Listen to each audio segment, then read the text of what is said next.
Welcome to When Culture Calls, where three worlds have collided. We're bringing girl talk to the main stage while flipping culture on its head with our passionate point of views. You're dialed into deep connections and necessary conversations. Whenever I need someone to call on, I know I got my girls.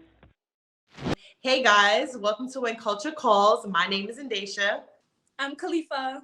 And I'm Amara. And today on our new episode, we will be discussing, some spicy things. But before that, I want you guys to go ahead and hit the subscribe button below, become part of our family, tap in with us on all of our social medias. It's When Culture Calls on TikTok, Twitter, as well as YouTube. And if you want to individually tap in with us, our social media handles are also presented below. So today, ladies, I don't know if you guys follow this couple. I actually adore this young couple. They're very much all over the social mediums, right? So today I wanted to discuss Lil Durk and India Royale. And just to give you guys some background, I love Durk. I love Durk's music, and this is why I didn't even know who India Royale is, because I tap in with him. I'm in tune with his music, and therefore now all his social medias. So India Royale and Lil Durk have been dating for quite some time. They have a kid together. He also has children outside of their relationship. She also has a child outside of the relationship. But for the last few years, we all know India and Durk to be together. About 7-8 months, I don't know, let's say a year ago, it was rumored, which has then been proven to not just be a rumor, that he, in the middle of their engagement, had another woman pregnant who was going to be bringing a baby into this world. Therefore, their relationship ended. Just to bring anyone who's not fully aware up to speed. Recently, I realized that she is now back in his life. There was like a live and she was there and it seemed very much booed up and coupled up.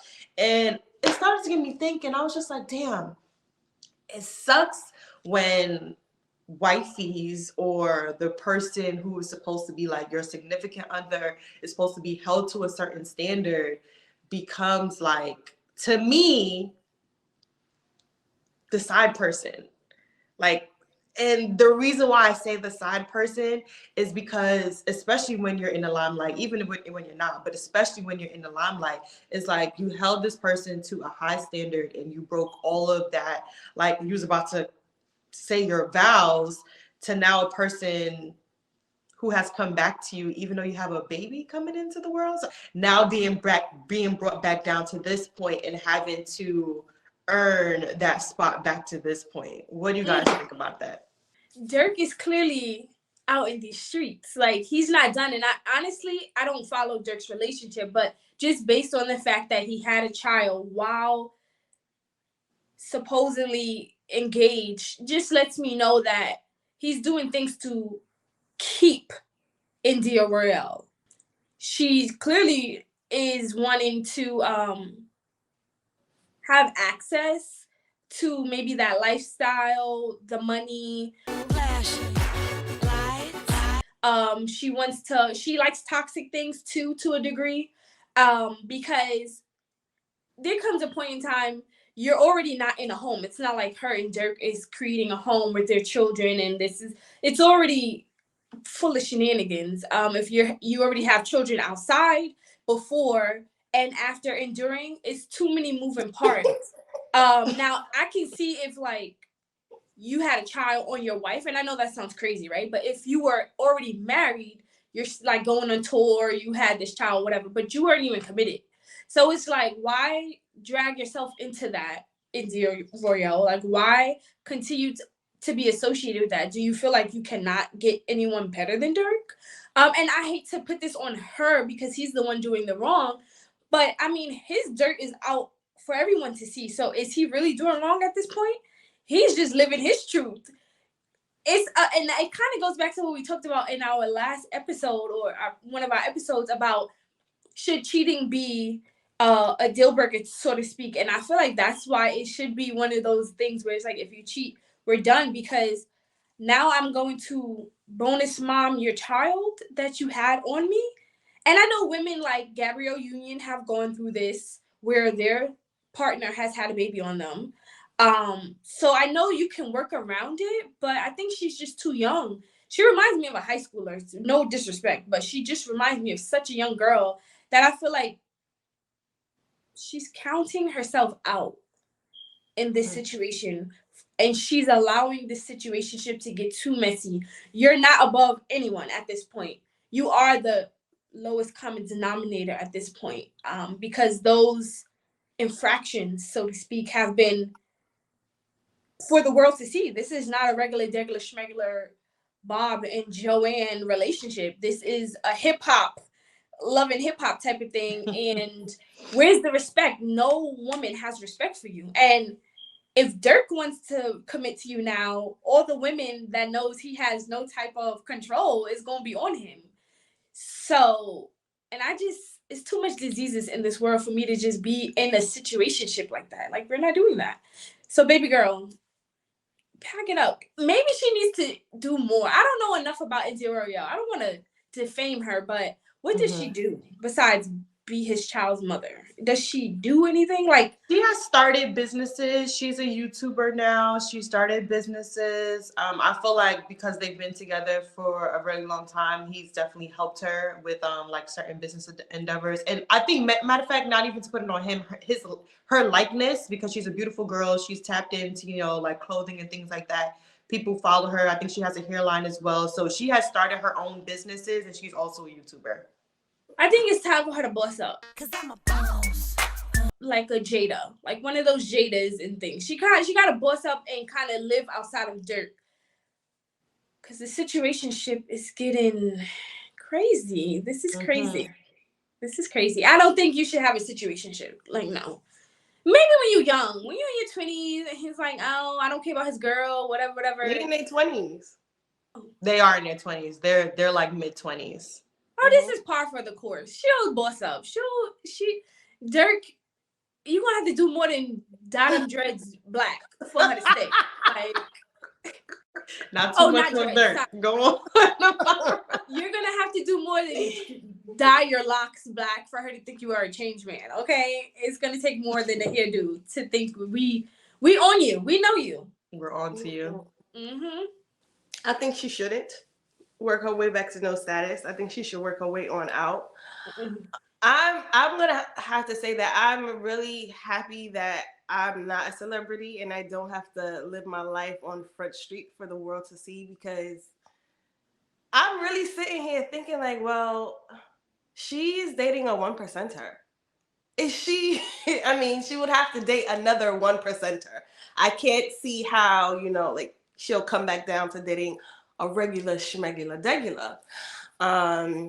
And while I personally believe like we're all superstars in our own right, the fact still remain that his money says that he is in a certain tax bracket of the 1%ers. And it's going to be very hard for a 20-something-year-old to leave her situationship to date a regular schmegular and, you know, live off of an average income. Because I don't necessarily know of India's business endeavors. I heard about her cosmetic line, but I'm really not too familiar with it, so I don't really know how much she's making on her own. But either way, I know that Durk is the breadwinner. So I do feel like it's gonna be a lot for her to find somebody else. But I also do think that she do need to pack it up and go. While I do think that there are some nuances to dealing with cheating and to being the cheater, I do think that Durk is not changing. He's not gonna change. And why do you want to get? I'm trying not to be judgmental, but it's like, why would you want to marry him? Like, he has a whole football team for children. He's spreading. He has already spread himself extremely thin. Like, you want to marry him? Yeah. That's all I gotta say. So I agree, and I feel like because of our last episode where we spoke about cheating and like, should it be accepted? Do you get a pass? Things of this nature. I feel like this is the prime example of when to let go, because this is not his first offense that she knows about. This is not his first offense, but this is an offense where it happened where you guys were engaged. I think he impregnated the woman before and kind of just like got engaged and tried to get like married, or maybe it happened during the engagement, but it's just like this happened when it was supposed to be a really special moment between you two, and then it's just like you have there's a baby on the way. Like there, you can't deny that there's a baby on the way. And I'm just like, when do women choose to say? And I get it, he's a 1%er, and I was like, okay, maybe is that the exception to the rule, where women should now be like, oh, okay, well these things are okay because I can't go back down to the regular schmegular. I just hate this for especially young women, because I feel like so many people idolize their relationship, even though I've adored them. I don't think I idolize anybody's relationship, but I definitely did adore them as like a young couple, because I feel like he was the one person who was like starting to change his ways, and like he really valued her and like saw her in a different light. And this just diminishes all of that. So with that being said, I kind of want to bring it down to like the regular schmegular everyday people and kind of talk about situationships, because I feel like with this situation, it may seem as though he has to now prove himself to be the person for her, but in reality, I think it's the opposite way around. Where like if you are always giving a pass for someone who is not showing you that he values you over and over and over again, like there it's kind of like a reverse psychology where like you may think that you're like, oh, I'm gonna make him go through A, B, and C, but in reality you're actually having to prove to him your value. Like you actually have to prove to yourself your value at this point, because you keep accepting BS. And it's kind of like when I asked in the previous episode, when we asked the men, if you cheat on a woman, would you want them to stay? A lot of men said no. And I believe in my heart is because they realized that that woman does not value themselves. And that was the answers that some men gave. It's just like, if you are able to stick around, and especially in this situation, we were engaged, there's a baby on the way, this is not the first offense. It's just like, I don't care what kind of love you believe is there. Subconsciously, that person is registering in their mind, you don't value yourself. And I can continue doing this because you always gonna come back to me. I'm a 1%er. But there are people who are not 1%ers who still get away with it because of whatever makes them be above other people. So I just wanted to like kind of bring it down to a base level and kind of ask you guys, what would you tell young women who are experiencing similar situations when it comes to repeated infidelity and what that reflects on their self-worth? I would tell young women, first and foremost, do not admire, do not aspire to have anybody's relationships, because at the end of the day, we are all complex human beings, and people only show you what they want you to know. We don't really know what is going on behind the scenes. And most importantly, learn to validate yourself. Find the things within you that makes you happy and build on those things, master those things. I think that when we focus on ourselves, it allows us to go into any situation, whether that be relationship, whether that be business situation, whether that be friendship, like whatever it is, it allows us to go into that ship, understanding who we are, what we demand, and the life that we want for ourselves. I think that relationships are just posted in our face from since little girls. Like we are just, oh Lord. Every time, I swear, I promise y'all, I cannot get an episode without thinking about patriarchy, because it just, everything leads back to patriarchy and the umbrella that we live under. Like, it's wild. But just Disney characters, from being a little girl, 7 years old, thinking about being in love.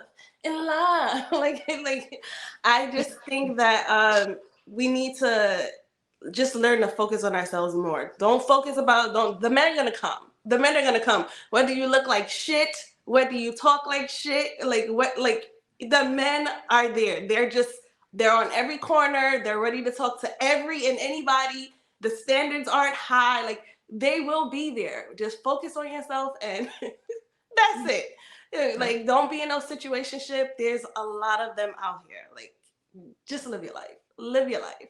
Mm-hmm. Yeah, I love that. Like, Amara, you went to kind of like, even in our adolescence, of kind of how like the entertainment that we feed into or the TV shows that we watch is kind of like a level of pruning us, and we don't even know it. I feel like, just to speak on India, Royale, and Durk, it's kind of predatory. Like, I feel like he knows maybe she has a lack of something, and to me, accepting that level of disrespect, that level of infidelity, it lets me know maybe she doesn't have, I would only infer that she maybe doesn't have a good family unit, a strong family unit. Maybe she doesn't have a mom or a dad or close people, because sometimes women who are isolated, they cling to a man despite, like, they cling to that ship because they don't have the friendships. They don't have the mother, they don't have the mother, the father, the sister. They don't have those other connections. So I can only assume that what I would tell a young girl is, it you are never, like math is about numbers, right? You can't like fake math, right? Like, it's repetition, it's one answer, it's one formula. And I just feel like that's kind of like life. A lot of people try to cheat themselves, and it kind of goes to our last episode where, Amara, you asked, like, are men the master manipulators? No, people master manipulate themselves. And at this point, India Royale is choosing. She's making a choice. Just like Durk made indiscretions and choices, she's also making choices, and no one should get more sympathy than the other, because who knows what Durk went through and why he is so I was gonna say a word, but I don't want to characterize a black man like that, but why he's on that trajectory to making these decisions, because he's already muddying his legacy and his lineage with all of these kids out of wedlock, all of these homes, broken homes. Like, he has his own dirt that he has to muddy in, and she has her own stuff that she has to work on. So if I was telling a young girl this, my young niece who is 16, I would say, I would just try to teach her about healthy relationships and dynamics, because I feel like it all stems from like that home life, and then we go outside and we start to replicate and reproduce that. So if we come from an unhealthy background, we might fall victim to creating that. And I just feel like if we have more of an understanding on regulating our emotions, like therapy, like building healthy relationships, whether that's starting with friendship. I believe it should start with friendships. Then it's like healthy partnerships, having the power to know your voice and be empowered to walk away and know that you don't have to be in the matrix of toxicity. I just believe any woman or man could benefit from that type of know-how, like, just know that everything feels like it's the end, like, oh, he's the one. And when you kept saying 1%, and I didn't know if you were talking about like a religion or because it's like 5%ers, 1%ers, Finance. but like the money doesn't matter when the character is rotten, because you are laying down with someone you cannot trust your life with. Now, I know they had a little shootout in their house and she was pew-pewing and all of that. Like, I know, like, maybe you can trust your life to a certain degree, but I don't think like I can really, I think playing those type of games that they choosing to play, it gets exhausting. You get old, you get wrinkled, you don't take care of yourself. And then, like I said, the STD factor in America is just too high to be playing around. You got a woman pregnant not only because you had sex, but you had unprotected sex. And I don't want to hear about no condom broke. No. So I just feel like you're just saying yes to bad things. Like, and honestly, sometimes it takes somebody to go through some nasty things to realize, because you're in a matrix. Mm-hmm. Like, when do you get, it doesn't matter what type of relationship advice you get from When Culture Calls. It doesn't matter what type of relationship advice you get from your closest friend. 2 episodes ago, homegirl was pleading to her friend to know her worth. And all she can say is, yeah, you're right. It's like, No, you have to get yourself out of the manipulation, period.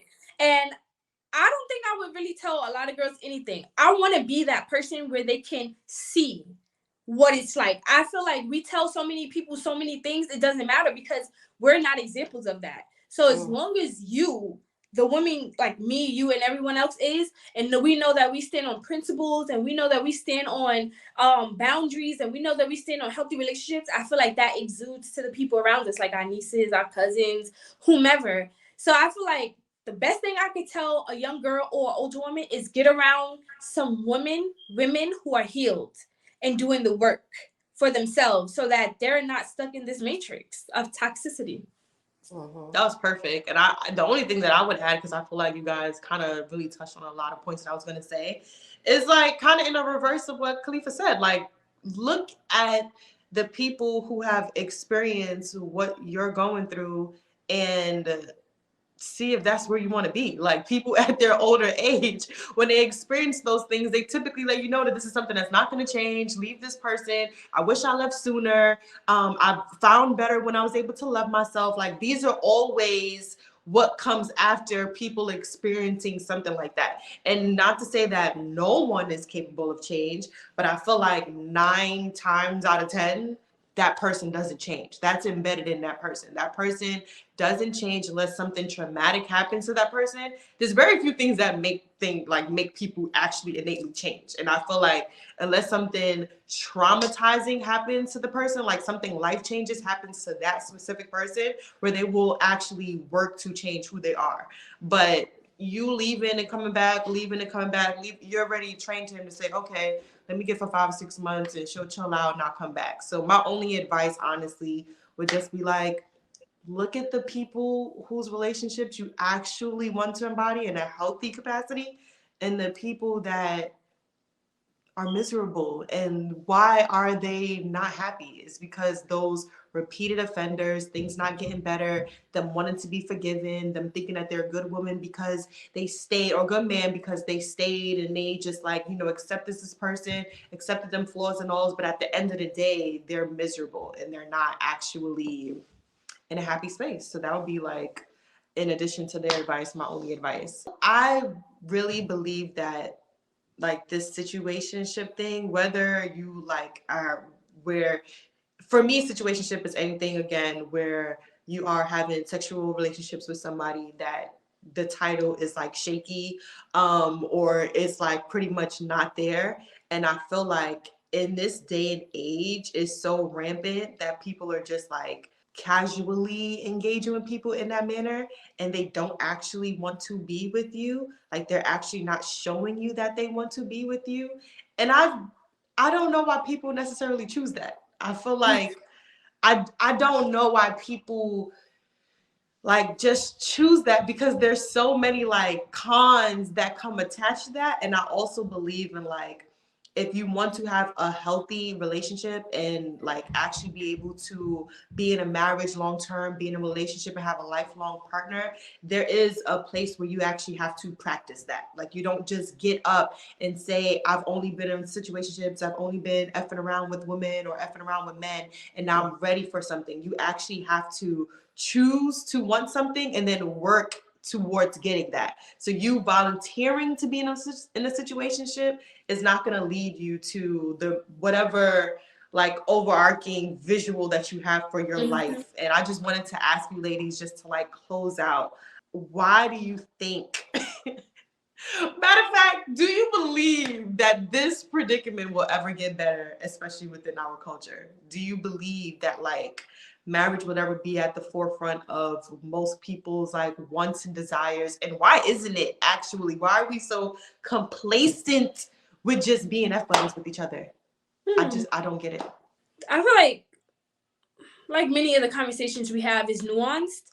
I feel like where we're at with just like many things in the world, gender identity, gender roles, money, income, power, those things all take a role of why marriage is not at the forefront, because we have polygamy, we have all of these other things that are alternatives to a committed 2-person relationship.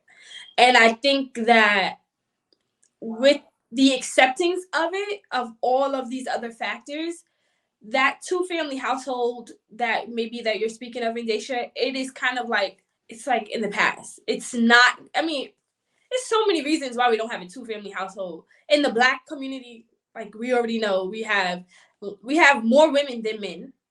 That's number one. In other, racial groups, it's less people being procreated in general. So like there's so many factors of why there's not going to be a two-family marriage, and that's not the forefront. And I feel like oftentimes now it's not the forefront because we have social media. We like, oh no, I feel like relationships are not maybe what they were before. So before, you would be working towards certain things, toxic or not. You work it out, you try to stick together, you trying to maintain. But when you have social media and you see that possibly the grass is greener somewhere else, why would you be trying to have this committed relationship when you think there's so many better things out there? It was a clip that I saw on social media, and it was a pastor, actually. She said, Heard about the new store in New York City? It's called the Husband Store. And you can go there and shop for a husband. There's 6 floors in this store. You can only visit each floor one time, though. And each floor you go up, the value increases. You may choose any item from any particular floor, but you can go up a floor, but you cannot go back down. So there was a woman who went to the husband store to find herself a husband. On the first floor, the sign on the door read, "These men have jobs." That sounded good. These men have jobs. Floor 2 says, "These men have jobs and love kids." Floor number 3 said, "These men have jobs, love kids, and are extremely good looking." Wow, she thought, this is sounding pretty good, but I'm compelled to go on to the next floor. Well, she does go to the 4th floor, and the sign reads, "These men have jobs, love kids, are drop-dead, good-looking, and they help with the housework." Oh, mercy me, she said, I can hardly stand it. Still, she said, I've got to go on. She went to the 5th floor. "These men have jobs, love kids, are drop-dead, gorgeous, help with the housework, and have a very strong romantic streak." But she couldn't stand it. She decided she had to just find out what was on floor number 6. Floor number 6 said, "You are visitor 31,456. To this floor, there are no men on this floor. This floor exists solely as proof that women are impossible to please." Basically, she had X'd herself out of all those opportunities. So I just feel like a lot of times we're not committed anymore. I feel like there's so many factors. Am I alone here? Like, do y'all not feel me? Like, there's so many factors of why. Okay, I don't want to get personal, but women now, some women think that they don't need a man. I don't need a man. Men think that they could get so many women. So how is it going to be the dynamic of marriage and like commitment? Like, how is that ever going to stay at the forefront when people are thinking these ways now? Am I alone in that? I think that while social media has definitely played a big part in why lots of people don't want to get married, I do believe that a lot of women, since it's usually us who aspire to be wives, most men would really say they don't care to get married. But I think that while social media shows us that things on the other end is greener, we also get to see that things aren't greener, and that's why a lot of women are saying, you know what, I don't think I aspire to be a wife. I don't think that this is in my calling to do these things, the things that I see other people talking about. Because before social media, we weren't even really discussing these things in our household. Everything is supposed to be a secret. You know, like you got to front like your marriage is perfect. But social media, everybody is on here telling their business. They are telling the raw truth, and I love it. I love it for the people who's grown up and like they get to experience the real deal instead of you know, what Generation X gave us, which was peaches and creams all the time. Know what I mean? Peaches and cream. They made it seem like it was perfect. That's why we're here, like, asking questions like, well, why we don't have grandma and grandpa relation marriages anymore? Because your grandparents wasn't telling you the raw dog truth, that they had issues, okay? And it was never perfect. But social media does that for us. And I think because social media does that for us, a lot of women are just saying, you know what? I don't aspire to be a house slave. I don't aspire to be a housewife. I don't aspire to deal with the male gaze. I don't want it for me. And I will But say, do we not want that? Like, do we? I was gonna say Okay. that I do think it's a little disheartening because, I mean, I don't speak for all women, but for myself, while I do have moments where I think I don't aspire for these things, I do see the beauty in marriage, and I think it is something you should aspire to. I think it is something that's like worth living. Like you have to experience at least once. Like I don't necessarily know if I agree in getting married multiple times. I don't know, but you definitely got to experience at least once. That's what I think. I slightly disagree with you, Amara. I don't think it's because they don't want to have these responsibilities, because people are choosing to have babies out of wedlock. Like, that's a major responsibility. People are still choosing to remain in situationships and do for these people what they would do with their damn husbands. Like, it's the same, but they just want that instant gratification. I think that there is a desire. I believe that there is an innate desire for companionship and family and things of that nature, but I just don't feel like people know the best steps to actually get there because of maybe like their past, their upbringing, trauma, etc. But I do want to hear from the people watching this video. What is your thought? Do you believe that most people actually do desire family, do desire marriage, and may not be able to know how to get there? Or do you actually believe that we're just in a new day and age and this is not what we are wanting as a society? I truly want to know. And I'm thanking you guys for tapping into this episode. My name is Endeshia. I'm Kalifa. And I'm Amara. And this is When Culture Calls. And again, if you have not subscribed already, subscribe, tap in with us, and we look forward to seeing you next time.